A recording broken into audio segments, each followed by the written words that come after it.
अमेरिकी हमले के बाद बढ़ सकती है कच्चे तेल की कीमतें। ये बहुत बड़ी खबर इसलिए है क्योंकि जब इजराइल और ईरान का युद्ध शुरू हुआ था उसके बाद से ये आशंका बढ़ गई थी कि कच्चे तेल की कीमतें प्रभावित होंगी। उसका असर दिखने भी लगा और अब जब अमेरिका ने हमला कर दिया है तो कच्चे तेल की कीमतें बढ़ सकती हैं। ईरान पर हमलों के बाद युद्ध और भड़कने की आशंका यहां पर लगातार बढ़ गई है। ईरान इजराइल युद्ध के बाद से लगातार कीमतों में वृद्धि हमने देखी और फिलहाल अगर हम बात करें तो कच्चे तेल की कीमत जो है वो $77 प्रति बैरल के आसपास है, यानी कि पहले ही दाम जो है वो बढ़ चुके हैं। इमरान हाशमी, तो हाशमी साहब हमारे साथ यहाँ पर बने हुए हैं। हाशमी साहब, हम जानते हैं कि ईरान तेल और गैस का बड़ा उत्पादक है, ऐसे में ये कीमतें प्रभावित होना जो है ये पहले ही शुरू हो चुका था। अब यहाँ पर स्थिति और बिगड़ेगी, यानी कि जो सैन्य असर होगा वो तो होगा ही, लेकिन अब अर्थव्यवस्थाएं जो हैं वो भी प्रभावित होंगी।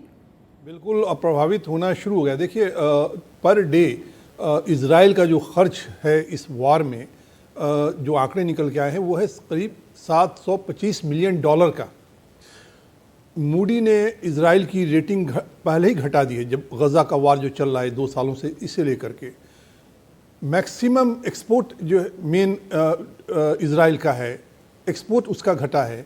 अभी जो वार शुरू हुआ है 30,000 के करीब 30,000 technocrats and skilled worker employ जो आर्मी में ज्वाइन किया है उन्होंने जॉब को छोड़ करके, ये सारा चीज़ इकनॉमी पे असर इजराइल के डाल रहा है।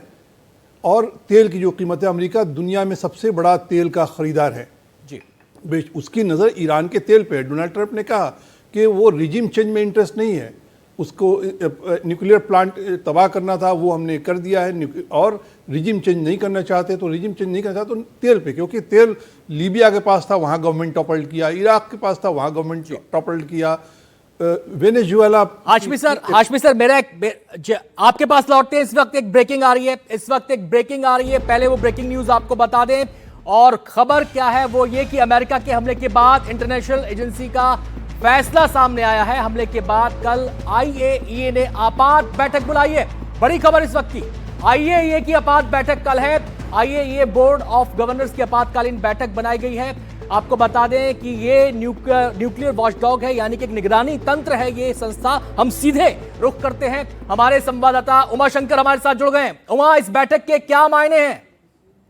देखिए, जब अमेरिका ने ईरान पर हमला किया है, उसके न्यूक्लियर साइट्स पर हमला किया है, तो किस तरह से वहाँ पे नुकसान पहुँचा। हालांकि शुरुआती जो बयान IAEA की तरफ से आया उसमें साफ तौर पे कहा गया है कि अभी कोई परमाणु विकिरण का खतरा वहाँ पर नहीं है, लेकिन क्योंकि ये तंत्र है जो कि निगरानी रखता है और इस बात को लेकर कोऑर्डिनेट करता है कि कैसे परमाणु खतरे को टाला जाए, तो उसकी कोशिश होगी ये जानने की ईरान से भी कोऑर्डिनेट करके कि आखिरकार अगर वहाँ से जो संवर्धित यूरेनियम हटाया गया है तो किस तरह के सुरक्षित जगह पे रखा गया है। ऑब्वियसली ईरान जो है उसका सही ठिकाना नहीं बताएगा, लेकिन IAEA ये इंश्योर करने की कोशिश करेगा कि आगे भी अगर अमेरिका हमला करने की कोशिश करता है या हमला करता है तो परमाणु विकिरण ना हो। उसकी पहली जो प्राथमिकता है इस बात को लेकर होगी। दूसरी बात यह भी कि वो अमेरिकी रुख को भी भांपने की कोशिश करेगा, उस पर भी चर्चा करेगा कि अगर और हमले बढ़ते हैं तो कैसे इस क्षेत्र में जो परमाणु विकिरण का खतरा है वो बढ़ सकता है। और न सिर्फ ईरान उससे प्रभावित होगा बल्कि आसपास के देश, और हवा के साथ जब विकिरण